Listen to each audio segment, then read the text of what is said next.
A igreja é a continuação de Israel. Primeira Epístola aos Tessalonicenses, capítulo 1. Comentário de Mário Persona. Mas indo lá para 1 Tessalonicenses, existe uma coisinha bastante importante, um detalhe importante no primeiro versículo. Quando diz que Paulo, Silvano e Timóteo, eles escrevem a igreja dos Tessalonicenses em Deus, o Pai e no Senhor Jesus Cristo. Eu acho que em Efésios, quando Paulo escreve aos Efésios, ele fala aos santos que estão em Éfeso. Quando ele escreve aos Romanos, ele fala... versículo 7 de Romanos 1, a todos os que estáis em Roma, amados de Deus, chamados santos. Quando ele escreve aos Coríntios, a igreja de Deus que está em Corinto, aos santificados em Cristo Jesus, chamados santos, com todos os que em todo lugar invocam o nome de nosso Senhor Jesus. Eu quis ler essas passagens, eu quis conferir, porque aparentemente essa carta aos Tessalonicenses, que era dirigida a gregos convertidos e também a prosélitos, que eram gregos convertidos ao judaísmo, que se converteram ao cristianismo, se converteram a Cristo. Me parece que esse primeiro versículo é o endereçamento mais completo que a gente encontra, não sei as outras cartas, mas me parece isso, o mais completo, quando ele fala a igreja dos Tessalonicenses em Deus, o Pai e no Senhor Jesus Cristo. Por que é importante isso? Porque existe uma ideia de que a igreja seja a continuação de Israel. E essa ideia se baseia no fato de que a palavra igreja, ela é no grego eclésia. E eclésia é usado para qualquer ajuntamento de pessoas. Você poderia dizer que lá em Brasília, a Assembleia Legislativa é uma igreja.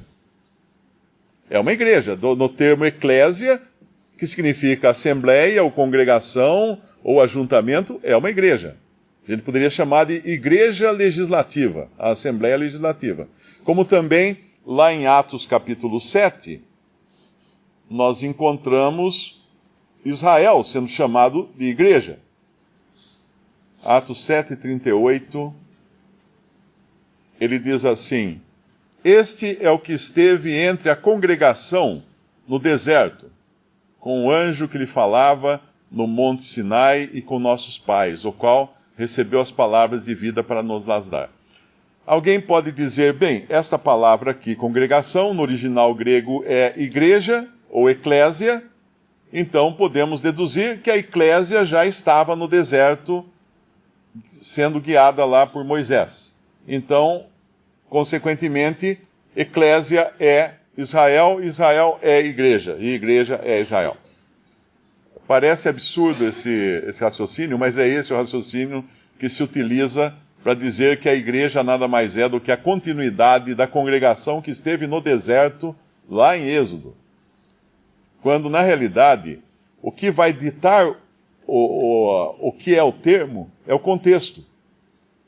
Porque se alguém usar essa passagem aqui, dizendo que a congregação no deserto é o termo igreja, então a gente vai para Atos 19, e o que nós vamos encontrar em Atos capítulo 19, versículo 32. Isso aqui é Paulo, no meio de uma confusão agora, criada ali pelos gregos, que gritavam, grande é a Diana dos Efésios, e saiu todo mundo querendo pegar Paulo, e no versículo 32 diz assim: uns, pois, clamavam de uma maneira, outros de outra, porque o ajuntamento era confuso, e os mais deles não sabiam por que causa se tinha ajuntado. Essa palavra ajuntamento aqui, no grego, no original dessa passagem, é eclésia. Então nós podemos deduzir que se eclésia é Israel, a congregação no deserto, então a eclésia também é o ajuntamento de gregos adoradores de Diana. Então, os gregos que adoravam Diana também eram igreja, porque aqui a palavra é a mesma usada em todas as passagens que é usada a palavra eclésia, no sentido de igreja.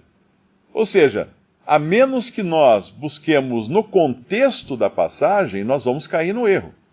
Porque a mesma palavra eclésia, que é usada para a congregação de Israel no deserto, é usada para ajuntamento de uma turba aqui, que quer pegar Paulo, quer matar Paulo, quer prender Paulo, é a mesma palavra usada para a igreja, que é o ajuntamento dos salvos por Cristo. E é por isso que lá em 1 Tessalonicenses capítulo 1, é tão importante esse detalhamento que ele dá no endereçamento da sua carta, porque se a gente deixasse vago, nós poderíamos ler assim: Paulo e Silvano e Timóteo, ao ajuntamento de adoradores de Diana dos Tessalonicenses. Porque serve também. Ou poderíamos dizer assim: a congregação de Israel dos Tessalonicenses. Porque também serve, é a mesma palavra. Mas por isso que ele deixa muito claro: a igreja dos Tessalonicenses em Deus o Pai.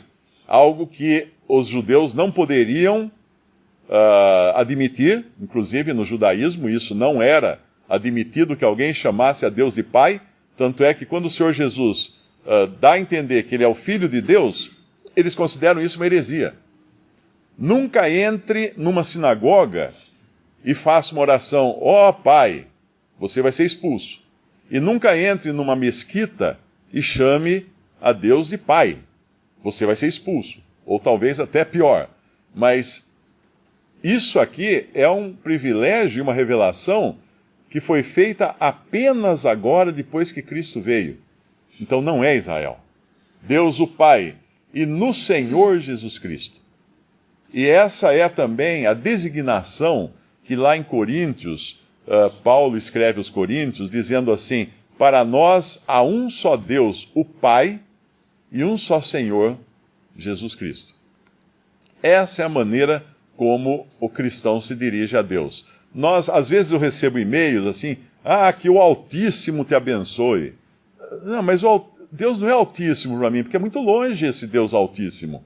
Deus era Altíssimo lá em Israel, lá nos tempos antigos, ele se apresentava como Altíssimo, porque havia uma distância entre o homem e Deus. Mas o véu foi rasgado, temos agora ousadia para entrar no Santos dos Santos pelo sangue de Jesus.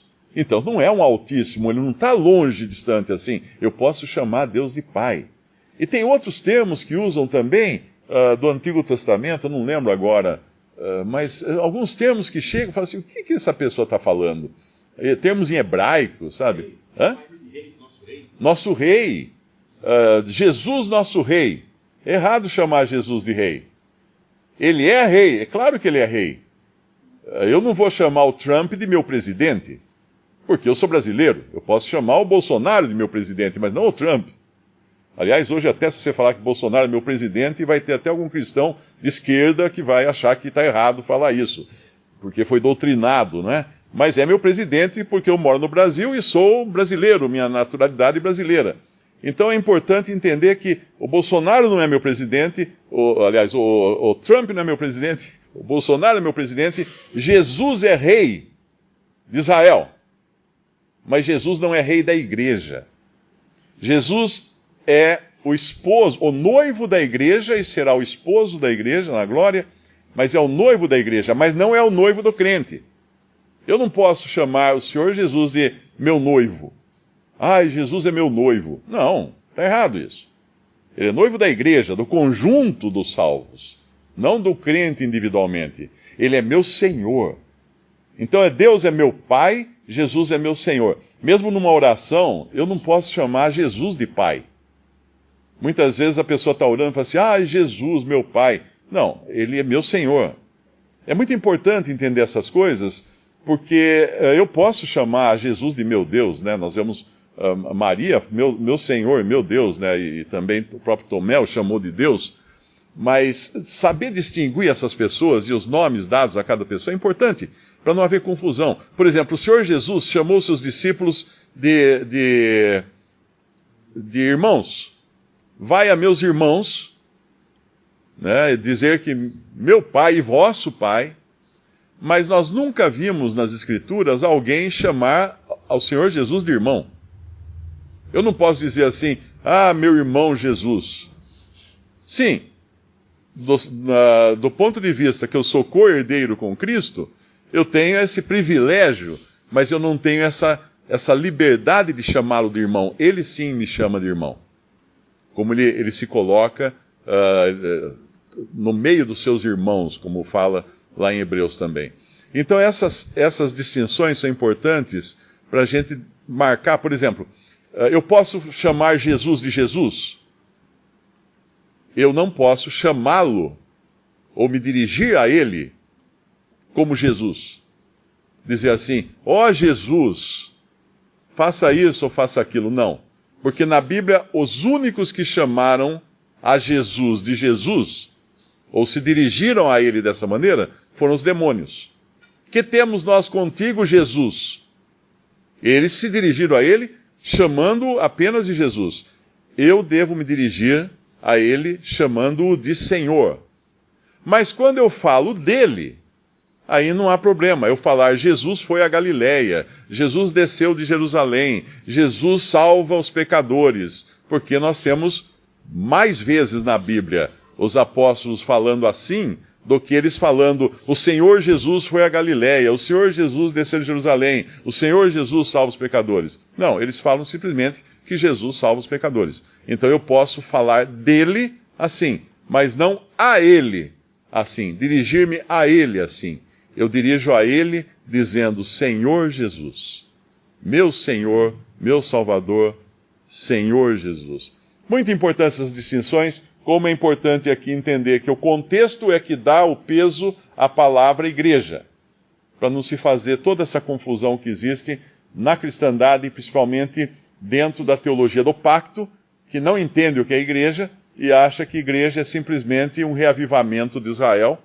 Por isso que eles até perseguiram judeus durante a Segunda Guerra Mundial, a Alemanha protestante, luterana, perseguindo os judeus porque achava que os judeus não tinham lugar mais nesse mundo, nessa vida, assim como o próprio Lutero escreveu uma carta falando que deviam derrubar as casas dos judeus, pôr fogo nas casas dos judeus e não deixar os judeus livres para viajar de uma cidade para outra, que eles eram uma raça maldita. Que é uma carta do Martinho Lutero, onde ele fala, o título é Dos Judeus e Suas Mentiras. Isso pode ser encontrado hoje na internet. Visite respondi.com.br. Visite também 3minutos.net.